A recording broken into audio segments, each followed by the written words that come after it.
Hello बच्चों, welcome to blueprint digital. मैं मोनिका, आपकी मैथ्स ट्यूटर। बच्चों, आज हम स्टार्ट करेंगे अपना नया चैप्टर जिसका नाम है रेखाएं और कोण। इससे पहले चैप्टर में मैंने आपको बताया यूक्लिड की ज्यामिति के परिचय के बारे में। जो हम ज्यामिति पढ़ते हैं उसका परिचय था, जो किसने दिया? यूक्लिड ने दिया। और हमने उसके ओरिजिन के बारे में पढ़ा कि कैसे यूक्लिड ने जो बहुत सारी अभिग्रहित दिए और अभिधारणाएं दी है उनका विकास किया। और इसके अलावा हमने कुछ पद पढ़े और उनको परिभाषित करने की भी कोशिश की। आई होप आपको वो चैप्टर समझ आया होगा, क्योंकि बिल्कुल बेसिक चैप्टर है और वहीं से हमारी जो ज्यामिति है उसका बेस स्ट्रॉन्ग होता है, वहीं से उसकी स्टार्टिंग होती है। तो अब बात करते हैं जो रेखाएं कोण है, ये चैप्टर हमारे लिए क्यों ज़रूरी है। तो बच्चों, आप दैनिक जीवन में बहुत सारे ऐसे एग्जाम्पल देख सकते हो कि जहाँ आपको कोण और रेखाओं की ज़रूरत पड़ती है। अगर कोई आर्किटेक्ट है या फिर कोई मिस्त्री घर बनाना चाहता है तो वो अच्छे से घर तभी बना सकता है जब उसे प्रॉपर कोण पता है और रेखाएं पता है। इसके अलावा आप जब फिजिक्स पढ़ते हैं तो फिजिक्स में भी आपको रेखाओं की और कोण की ज़रूरत पड़ती है। आपको अभिलंब खींचना है, अभिलंब रेखा खींचनी है, अपवर्तन कोण बनाना है, परावर्तन कोण बनाना है, तो उस सब में भी हमें क्या जरूरत पड़ती है? कोण और रेखाओं की जरूरत पड़ती है। इसके अलावा जब आप त्रिकोणमिति पढ़ते हैं तो त्रिकोणमिति में ऊंचाई और दूरी से रिलेटेड जो हमारे क्वेश्चंस होते हैं, तो हमें कोण पता होगा तभी हम क्या बता सकते हैं? उस ऑब्जेक्ट की दूरी बता सकते हैं दूसरे ऑब्जेक्ट से, या उस ऑब्जेक्ट की हम ऊंचाई बता सकते हैं। तो कोण हमारे लिए बहुत ज़रूरी हो जाता है पढ़ना। तो बच्चों, कोण इसमें हम पढ़ेंगे कुछ परिभाषाओं के बारे में, कोण के बारे में और कोण के वर्गीकरण के बारे में। ये हमारा चैप्टर पूरा रेखा और कोण से रिलेटेड है, तो हमने इसको क्लासीफाई किया है कि हम इसमें क्या क्या पढ़ेंगे। तो सबसे पहले हम पढ़ेंगे आधारभूत पद और उनकी परिभाषाओं के बारे में। कुछ टर्म्स होंगे, उनको हम परिभाषित करेंगे और उनको समझने की कोशिश करेंगे। फिर हम प्रतिच्छेदी और अप्रतिच्छेदी रेखाओं के बारे में पढ़ेंगे। रेखाएं कुछ प्रतिच्छेदी होती है और कुछ अप्रतिच्छेदी होती है। कोणों के युग्म के बारे में पढ़ेंगे। समांतर और तिर्यक रेखाओं के बारे में पढ़ेंगे। एक ही रेखा की समांतर रेखाएं, इसके बारे में पढ़ेंगे। और त्रिभुज का कोण योग गुणधर्म क्या होता है उसके बारे में पढ़ेंगे। जैसे त्रिभुज के तीनों कोणों का योग 180 डिग्री होता है। तो इस पूरे चैप्टर में हम रेखाएं और कोण को समझेंगे। तो लेक्चर स्टार्ट करने से पहले आई रिकमेंड यू कि अगर आप हमारे चैनल पर नए हैं तो चैनल को सब्सक्राइब करना न भूलें। साथ ही साथ बेल आइकन भी क्लिक करें ताकि आने वाली सारी वीडियोस के नोटिफिकेशन आप तक पहुंचते रहें। तो बच्चों, स्टार्ट करते हैं आज का टॉपिक। बच्चों, पहले टॉपिक में हम कुछ आधारभूत पद और उनके परिभाषाओं के बारे में पढ़ेंगे। तो सबसे पहले मैं आपको 3 परिभाषाएं समझा देती हूँ, एक दूसरे से मिलती जुलती है। पहला है मेरे पास रेखा, जिसे हम क्या कहते हैं बच्चों? लाइन। दूसरा है रेखाखंड, लाइन सेगमेंट।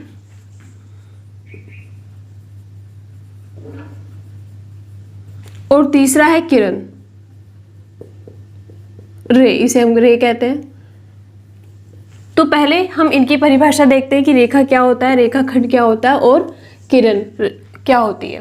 तो बच्चों, अगर आपसे परिभाषा की बात करेंगे तो रेखा बिंदुओं का एक समुच्चय होता है, ठीक है, जो दोनों तरफ अनंत तक विस्तृत होता है। ठीक है, कैसे होता है मैं बताती हूँ आपको। पहले इसकी हम परिभाषा लिख लेते हैं। रेखा क्या होता है बच्चों? बिंदुओं का एक समुच्चय होता है, एक सेट होता है, बहुत सारे बिंदुओं से मिलकर बनता है वो,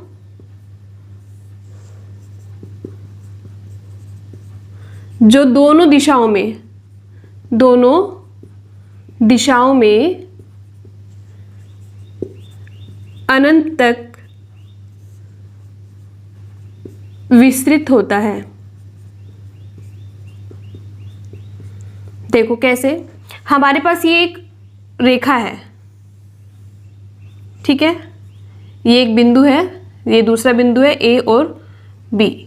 हमारे पास ये एक रेखा है, तो ये बहुत सारे बिंदुओं का क्या है? एक समुच्चय है। तो बहुत सारे बिंदुओं से मिलकर क्या बनती है? एक रेखा बनती है। तो बिंदुओं का समुच्चय क्या होता है? रेखा होता है, जो दोनों दिशाओं में अनंत तक विस्तृत होता है। अब इस रेखा को आप इधर भी कहीं तक भी बढ़ा सकते हैं और इधर की तरफ भी कहीं तक भी आप इसको बढ़ा सकते हैं। ठीक है, एक रेखा है हमने ली ए बी, जो दोनों दिशाओं में, उसको आप कितना भी बढ़ा सकते हैं।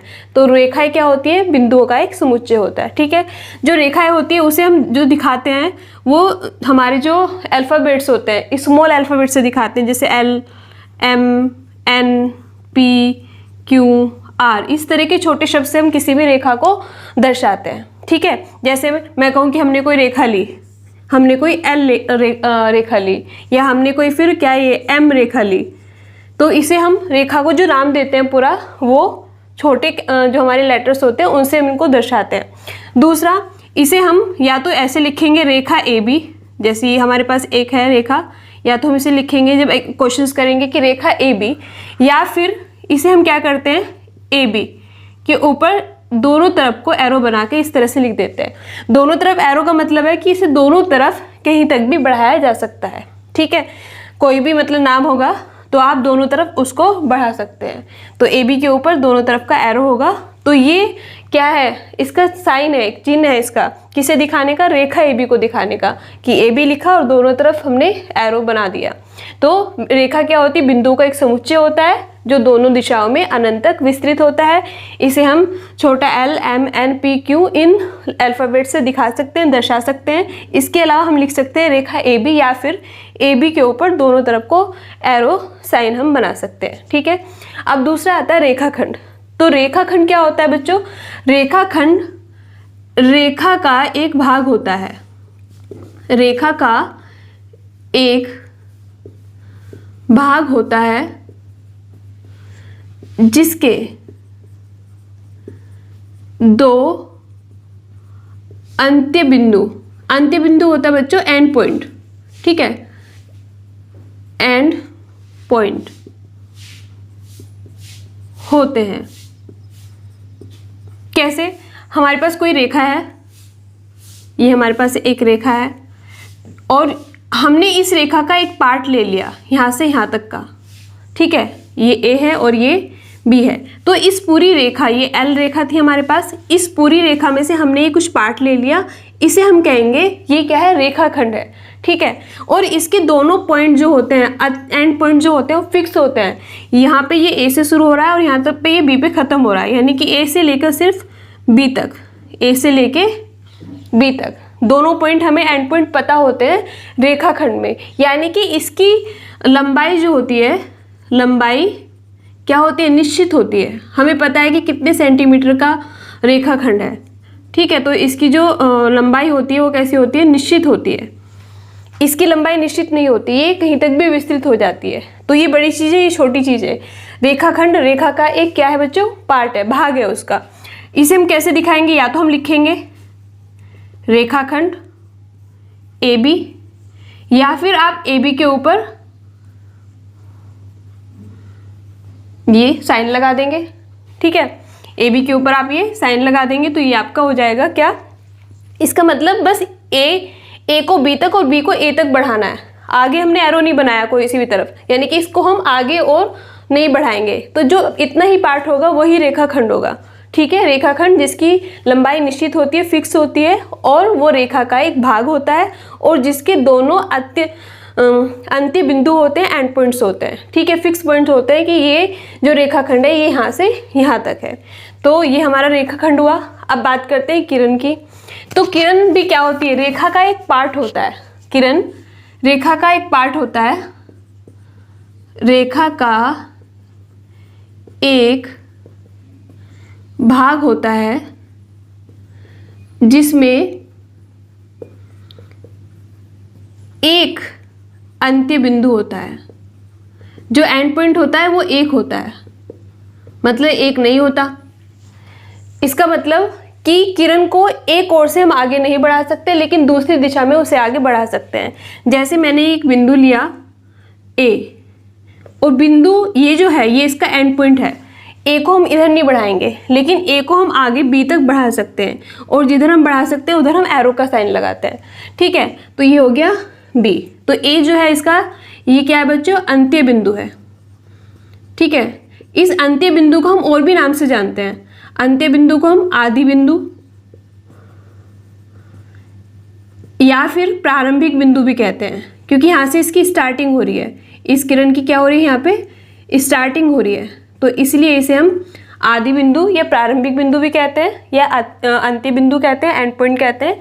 यहाँ से ये स्टार्ट होता है और ये बी की तरफ को जाता है। इसे हम और कैसे दिखा सकते हैं, इसे हम दिखाते हैं बच्चों, या तो हम लिखेंगे किरण ए बी क्या लिखेंगे, किरण AB, या फिर AB और एरो का साइन ऐसे लगाएंगे, मतलब जिधर आगे उसको बढ़ा सकते हैं उधर की तरफ को हम एरो का साइन लगाएंगे।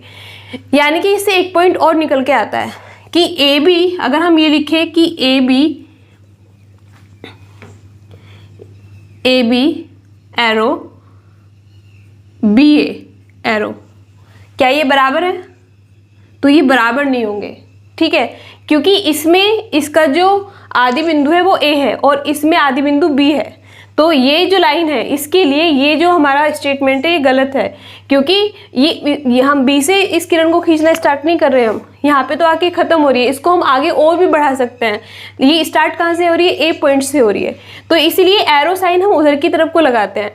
पहले हम वो वर्ड लिखेंगे जहाँ से जो उसका एंड पॉइंट है, जहाँ से स्टार्ट हो रही है किरण, और आगे हम एरो बना के उधर को करेंगे जहाँ तक उसको हम खींच सकते हैं। तो इसलिए हम इसको इस तरह से दिखाते हैं। तो ये तीनों ही एक जैसी सी चीज़ है, बहुत कॉमन सा डिफरेंस है। सबसे बड़ा रेखा बिंदुओं का एक समुच्चय होता है जो दोनों दिशाओं में बढ़ सकता है। रेखाखंड रेखा का एक पार्ट होता है जिसको हम, जो फिक्स होता है, जिसकी लंबाई फिक्स होती है, ठीक है। जैसे हमने ये AB लिया, और किरण ये भी रेखा का एक पार्ट होता है। इसमें 2 अंत्य बिंदु होते हैं, यानी कि दोनों ही एंड पॉइंट होंगे। इसमें सिर्फ एक अंत्य बिंदु होता है, एक एंड पॉइंट होता है जहाँ से उसकी स्टार्टिंग होती है, और दूसरे जो बिंदु होता है उसमें हम उसको कहीं तक भी बढ़ा सकते हैं। तो ये तीनों डेफिनेशन इसमें मैंने आपको बताया कैसे हम इसको दिखाते हैं, दर्शाते हैं। अगर इस तरह से लिखा हुआ है तो आप समझ जाइए कि यहाँ पे रेखा की बात हो रही है। अगर इस तरह से लिखा हुआ है तो रेखाखंड की बात हो रही है। अगर इस तरह से लिखा हुआ है तो किरण की बात हो रही है। और किरण भी कैसी, जिसका आदि बिंदु जो है वो A है और वो आगे B तक बढ़ रहा है, ठीक है। तो ये तीनों में क्या हुआ, डिफरेंस हुआ। इसके अलावा और परिभाषाएं हैं, उनके बारे में बात करते हैं। अगली परिभाषा है बच्चों हमारे पास संरेख बिंदु और असंरेख बिंदु। ये क्या होते हैं? तो सबसे पहले हम बात करते हैं संरेख बिंदु की। तो बच्चों संरेख बिंदु वो बिंदु होते हैं, वो 3 या 3 से अधिक, ठीक है, 3 या 3 से अधिक वे बिंदु जो एक रेखा पर स्थित होते हैं, एक रेखा पर स्थित होते हैं, उन्हें हम क्या कहते हैं, संरेख बिंदु कहते हैं। और अगर ऐसा नहीं होता तो वो क्या होंगे, असंरेख बिंदु होंगे। जैसे मेरे पास ये एक रेखा है, ठीक है, यहाँ पे मेरे पास एक बिंदु है A, यहाँ पे B, C, D, E, ठीक है, ये है। दूसरी मेरे पास रेखा है जिस पे 2 बिंदु है, सिर्फ 2 ही बिंदु है, A और B। तो इसमें से कौन सी संरेख होगी? सबसे पहले तो ये, तो पहले डेफिनेशन तो ये है कि 3 या 3 से अधिक अगर बिंदु होते हैं तो उसे हम संरेख मानते हैं, ठीक है। 3 या 3 से अधिक बिंदु, तो उसमें ये हमारा है 1 2 3 4 5 बिंदु है और एक ही रेखा पर है, तो ये कैसे होंगे, ये सारे बिंदु संरेख होंगे। इसके अलावा अगर मैं ऐसे लिखूं कि तीसरा पॉइंट मैंने यहाँ पे लिख दिया A, B और C, तो क्या ये संरेख है? इस वाले डायग्राम में क्या ABC संरेख है? तो नहीं होंगे, क्योंकि AB तो हमारी रेखा पर है लेकिन C जो है वो रेखा से अलग है। तो संरेख कब होते हैं? जब एक ही रेखा पर होते हैं, सारे बिंदु एक ही रेखा पर होते हैं। और कम से कम कितने बिंदु होने चाहिए? 3 होने चाहिए। 3 या 3 से ज़्यादा बिंदु जब एक ही रेखा पर होते हैं तो उन्हें हम संरेख कहते हैं। और अगर ऐसा नहीं होता है कि 3 या 3 से ज़्यादा बिंदु एक ही रेखा पर ना हो तो वो असंरेख बिंदु कहलाते हैं। तो ये मैंने भी 4 परिभाषाएं आपको बताई बच्चों, रेखा, रेखाखंड, किरण और संरेख और असंरेख बिंदु क्या होते हैं। अब हम बात करते हैं बच्चों कोण क्या होते हैं। तो मैंने ये परिभाषा लिखी कोण की, जब 2 किरणें एक उभयनिष्ठ बिंदु पर मिलती है तो उस बिंदु पर उन किरणों के झुकाव को कोण कहते हैं। आप समझते हैं इसे कैसे? तो सबसे पहले इसमें किरणों की बात की है, 2 किरणें लेनी है हमें, ठीक है। किरणें मैंने आपको बताया कि जिसमें एक एंड पॉइंट होता है, तो एक मैंने ये किरण ली, तो इसमें ये इसका एंड पॉइंट है और यहाँ तक इस तरह से बढ़ रही है। और दूसरी भी एक और किरण होगी और ये इन दोनों किरणों का जो एक पॉइंट है वो कैसा है, कॉमन है, उभयनिष्ठ है। तो मान लेते हैं ये वाला जो पॉइंट है वो उभयनिष्ठ है, तो दूसरी इससे किरण खींची जाएगी इस तरह से, ठीक है। तो ये हो गया A, यहाँ पे इसका नाम लिख देते हैं B और यहाँ पे ये C। हमारे पास 2 किरणें हैं, एक है AB, ठीक है। तो किरण AB को हम कैसे दिखाएंगे, AB और दूसरी है हमारे पास AC। हमने ए पहले लिखा क्योंकि ए जो है वो दोनों ही किरणों का क्या है, एंड पॉइंट है, ठीक है, आदि बिंदु है। तो इस तरह से ये दो रेखाएं जो हैं और ये दोनों रेखाएं आपस में मिल रही है। तो जो ये ए है ये क्या है हमारा, उभयनिष्ठ बिंदु, जो दोनों किरणों में क्या है, कॉमन है, उभयनिष्ठ है, ठीक है। तो इन बिंदुओं पर जो उन किरणों का झुकाव है, इस बिंदु पर ये जो किरणों का झुकाव है मतलब ये, इसे क्या कहेंगे बच्चों, हम इसे कोण कहते हैं। इसे हम क्या कहते हैं, कोण कहते हैं, ठीक है। अब ये जो इसमें हमारी किरणें हैं इसे हम कहते हैं भुजाएं। ये क्या होती है हमारी दोनों, इन्हें हम भुजाएं कहते हैं। आर्म्स होती है, भुजाएं होती है। इसके अलावा जो ये हमारा ए बिंदु है इसे हम क्या कहते हैं, शीर्ष कहते हैं, ठीक है। ये हमारा क्या है, इसमें शीर्ष बिंदु है इसका ये, ठीक है। इसके अलावा ये जो हमारा कोण है इसे हम दिखाते हैं थीटा से, ठीक है। और इसकी जो मापन की यूनिट होती है, जो इकाई होती है, उसे हम कहते हैं अंश, या फिर हम कहते हैं उसे क्या, डिग्री। अंश या डिग्री से दिखाते हैं उसे। और एक अंश बराबर होता है 60 मिनट, या इसे हम लिखते हैं 60 के ऊपर इस तरह से, यानी कि ये भी एक क्या है, इसकी यूनिट है, इसकी इकाई है मापन की। या फिर हम 1 मिनट को दिखा सकते हैं 60 सेकंड से, यानी कि हम 60 के ऊपर ये 2 डैश लगाएंगे, ठीक है। तो इस तरह से भी हम इसको, जो हमारे कोण होते हैं उन्हें हम दिखाते हैं अंश से। 60 डिग्री, 60 मिनट और 60 डिग्री, मिनट में 1 डैश और डिग्री में 2 डैश होते हैं। तो ये था हमारा किसके बारे में, कोण के बारे में। मैंने बताया कोण 2 किरणों से बनता है। जब वो 2 किरणें एक ही बिंदु पर जाकर कहीं मिलती है तो ये जो झुकाव होता है ये कोण होता है। थीटा से दिखाते हैं हम। इसकी जो मापन की वो होती है, यूनिट होती है, वो अंश या डिग्री होती है। और ये जो कॉमन बिंदु होता है इसे उभयनिष्ठ बिंदु कहते हैं। ये क्या होता है, शीर्ष बिंदु होता है। ये जो हमारी किरणें होती हैं ये क्या होती है, भुजाएं होती है। इसके अलावा बात करते हैं कि जो कोण होते हैं उनके प्रकारों के बारे में। कोण कितने प्रकार के होते हैं बच्चों? कोणों के प्रकार में सबसे पहला है हमारे पास न्यून कोण, समकोण, अधिक कोण, त्रिज्यु या फिर सरल कोण, वृत्त कोण या प्रतिवर्ती कोण।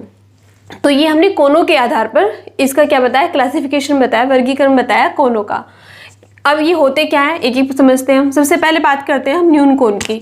तो बच्चों न्यून कोण वो कोण होता है जिसका जो मान होता है 90 डिग्री से कम होता है। अगर थीटा क्या है 90 डिग्री से कम है तो उसे हम न्यून कोण कहते हैं। जैसे मैंने एक यहाँ पे कोण बनाया, ये एक मेरे पास किरण है, दूसरी ये वाली किरण है और ये कोण बना, तो ये क्या है हमारा 90 डिग्री से कम है, तो इसे हम कहेंगे न्यून कोण। जैसे 70 डिग्री, 60 डिग्री, 45 डिग्री, वो सब क्या होते हैं हमारे न्यून कोण होते हैं। यानी कि क्या जीरो से बड़े और 90 से छोटे जो भी कोण होते हैं वो हमारे क्या होते हैं, न्यून कोण होते हैं। समकोण क्या होते हैं? जब हमारा थीटा का मान क्या होता है 90 डिग्री होता है। कोण हमारा जब 90 डिग्री होता है तो उसे हम क्या कहते हैं, समकोण कहते हैं। यानी कि ये जो दोनों हमारे पास क्या है, किरण है, जब ये एक दूसरे के लंबवत होती है, ये एक किरण है हमारी AB और दूसरी है ये AC, तो जब ये बिल्कुल एक दूसरे के लंबवत होगी तो ये 90 डिग्री का कोण बनाएगी। तो जब ये 90 डिग्री होता है उसे हम कहते हैं समकोण। अधिक कोण क्या होता है? जब ये थीटा बड़ा होता है किससे, 90 डिग्री से, और छोटा होता है 180 डिग्री से। तो जब थीटा का मान, कोण का मान 90 और 180 के बीच में होता है तो उसे हम कहते हैं अधिक कोण। ठीक है, जैसे एक हमारे पास ये रेखा है, किरण है AB और एक है हमारे पास AC, तो ये 90 तो यहाँ होता, यानी कि 90 से बड़ा है, तो 90 से बड़ा है तो ये क्या होगा हमारे पास, अधिक कोण होगा। 90 और 180 के बीच में अगर कोण है तो उसे हम क्या कहते हैं, अधिक कोण। जैसे 135 है, 135 डिग्री, तो वो क्या होगा, अधिक कोण होगा। 120 डिग्री, 110 डिग्री, 145 डिग्री, 160 डिग्री, वो सारे क्या होंगे, हमारे अधिक कोण होंगे। इसके बाद है ऋजु या सरल कोण। ऋजु और सरल कोण तब होता है जब थीटा का मान क्या होता है, 180 डिग्री होता है। 180 डिग्री कब होगा, जब दो समकोण होंगे हमारे पास, यानी कि ये, तो ये क्या होगा बच्चों हमारा सरल कोण होगा, ऋजु कोण होगा। जब दो समकोण 90 डिग्री 90 डिग्री आपस में मिल जाते हैं तो एक सरल कोण बनाते हैं जिसे हम ऋजु कोण कहते हैं, और वो कितना होता है, वो हमारा उसमें कोण का मान 180 डिग्री होता है। फिर है हमारे पास वृद्धृत कोण या प्रतिवर्ती कोण। इसमें जो हमारा कोण होता है, थीटा का जो मान होता है वो 360 डिग्री से छोटा होता है या 360 डिग्री, और बड़ा होता है 180 डिग्री से। यानी कि जो हमारा इस तरह से एंगल बनते हैं, तो यहाँ से लेके यहाँ तक का जो मान होता है हमारा, ठीक है, 180 से 360 के बीच का जो मान होता है उसे हम क्या कहते हैं, उसे हम वृत्त कोण कहते हैं, प्रतिवर्ती कोण कहते हैं। अगर मैं ऐसा कोई कोण बनाऊं कि ये एक हमारे पास किरण है और दूसरी मेरे पास ये वाली किरण है, तो ये देखो ऋजु तो है नहीं, ऋजु तो यहाँ तक होता और उसमें कुछ और भी ऐड हो गया है, तो इसे हम कहेंगे वृद्धृत कोण कहेंगे, प्रतिवर्ती कोण कहेंगे। तो ये कोणों का वर्गीकरण था किसके आधार पर, कोण के मान के आधार पर, कि वो 50 डिग्री है, 100 डिग्री है, 160 डिग्री है, 270 डिग्री है, इस तरह से। तो ये हमारा होते हैं न्यून कोण, जब 0 से 90 के बीच में हो कोण का मान, समकोण जब 90 डिग्री हो, अधिक कोण जब 90 से 180 के बीच में हो, और ऋजु कोण या सरल कोण जब 180 हो, और वृत्त कोण या प्रतिवर्ती कोण जब 180 से 360 के बीच में कोण का मान होता है। ठीक है, इसके अलावा भी कोणों का वर्गीकरण किया गया है। बच्चों कोणों के बारे में हम और पढ़ते हैं। एक होते हैं हमारे आसन या संलग्न कोण कहते हैं इसे हमें, इसको आसन या फिर संलग्न कोण कौन से होते हैं, अगर हमारे पास ये एक डायग्राम बना हुआ है और इसमें ये दो कोण बने हुए हैं, ये ए है, बी, सी और डी, ये हमारे पास θ1 और ये θ2। तो ये दोनों कोण क्या होंगे, आसन कोण होंगे, संलग्न कोण होंगे। कब होंगे, जब इनमें क्या होता है बच्चों, ये जो एक भुजा क्या होती है, कॉमन होती है। तो एक भुजा इसमें क्या है, AC जो है वो क्या है, इसमें उभयनिष्ठ है। तो अगर दोनों कोण में एक भुजा उभयनिष्ठ हो और जो शीर्ष है वो एक हो, शीर्ष क्या हो, शीर्ष बिंदु एक हो, दोनों कोणों का शीर्ष बिंदु एक हो, तो उसे हम आसन कोण कहते हैं या फिर उसे हम संलग्न कोण कहते हैं। ठीक है, इसमें एक भुजा ये हमारी दोनों में कॉमन है और बाकी की जो दोनों भुजाएं होती है वो उस कॉमन भुजा के दोनों तरफ रहती है। तो इस तरह से अगर आपके पास कोई आकृति बनी हुई है, दो कोण बने हुए हैं, तो उन्हें हम क्या कहते हैं, आसन कोण कहते हैं। समझ में आया? एक बार और बताती हूँ क्या क्या ध्यान रखना हमें, कि सबसे पहले तो उन दोनों कोणों का जो उभयनिष्ठ बिंदु है वो एक होना चाहिए, शीर्ष बिंदु एक होना चाहिए। अब देखो इस डायग्राम में इसका शीर्ष बिंदु एक है, एक भुजा उनमें कुछ कॉमन होनी चाहिए। तो इसमें AC जो है वो दोनों कोण में कॉमन भुजा है और बाकी की जो दो भुजाएं हैं वो कॉमन भुजा के दोनों तरफ होनी चाहिए। तो AD और AB क्या है, AC के दोनों तरफ है, एक राइट तरफ है, एक लेफ्ट तरफ है। तो इस तरह से इन दोनों कोण को हम क्या कहेंगे, आसन या संलग्न कोण कहेंगे। ठीक है, इसका मतलब हम इसको इस तरह से लिख सकते हैं। कोण को हमें कैसे दिखाते हैं, कोण DAC जो कोण होता है उसे हम बीच में लिखते हैं।